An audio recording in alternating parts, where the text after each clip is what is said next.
Bonjour. Aujourd'hui, on rencontre un entrepreneur passionné. Écoutez bien son histoire. Il devient copropriétaire d'une entreprise privée qui compte à l'époque plus de 100 employés, et ce, sans aucune mise de fonds. Et en tout juste 3 ans, il passe le nombre d'employés à 400. Mesdames et messieurs, accueillez avec moi M. Karim Senoussi.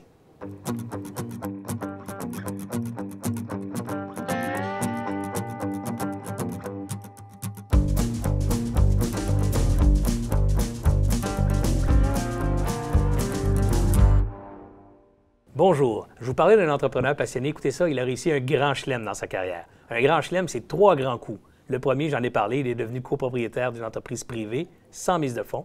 Le deuxième, c'est qu'il a bâti une équipe de 900 personnes en tout juste 3 ans.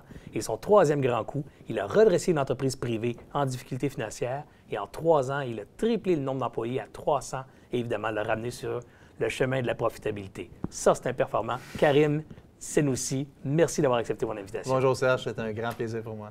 Karim, j'aimerais ça, dans les grands coups, que tu insistes ou du moins que tu nous détailles comment on devient actionnaire d'une boîte privée sans capital. Bien, écoutez, je peux juste témoigner avec mon expérience à moi ce qui s'est passé. C'est qu'en fait, j'avais été témoin de des gens qui avaient parti une entreprise.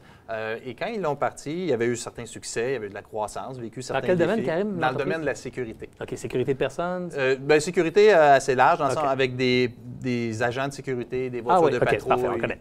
Parfait, exactement. Donc, ce qui s'est passé, c'est que l'actionnaire majoritaire désirait se retirer. OK. Le fils désirait continuer. Donc, ils étaient 2 à l'époque. Exactement. Et ils étaient 2.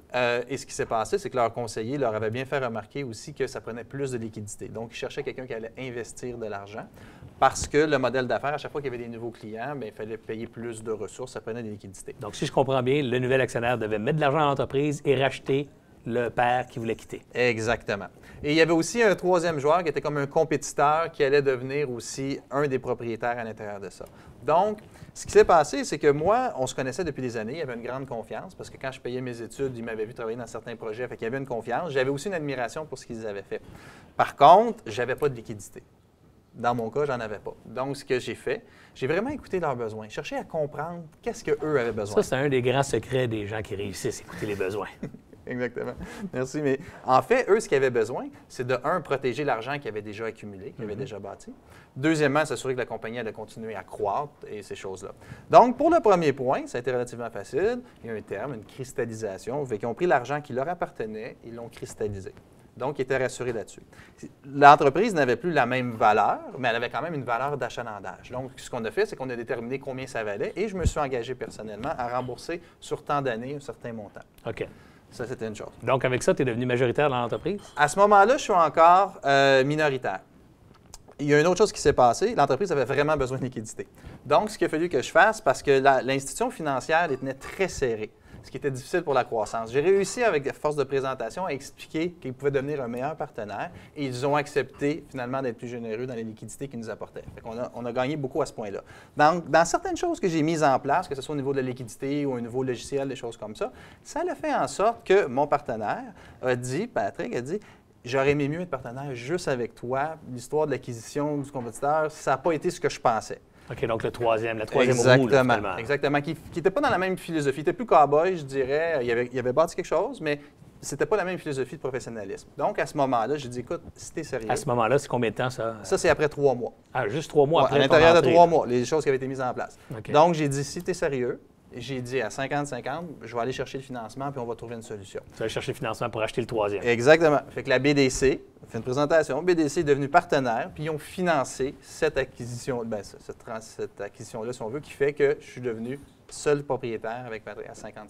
Bravo, c'est assez impressionnant. C'est un peu technique, mais je comprends que pour les besoins de la cause, il fallait y arriver d'une part. Mais deuxièmement aussi, ce que j'aimerais souligner, c'est peut-être justement le fait que c'était une bonne compréhension de ta part de la structure financière et des mécanismes financiers qui t'ont permis finalement de t'immiscer dans une entreprise. Exactement. Si tu n'avais rien connu, ça n'aurait pas été possible. Effectivement. C'est plusieurs facteurs ensemble. Le facteur de la confiance, d'être créatif, de mettre des choses en place qui ont montré des résultats rapidement, qui ont rassuré au niveau des institutions financières. Fait que c'est plusieurs choses combinées. Bravo, j'aime ça.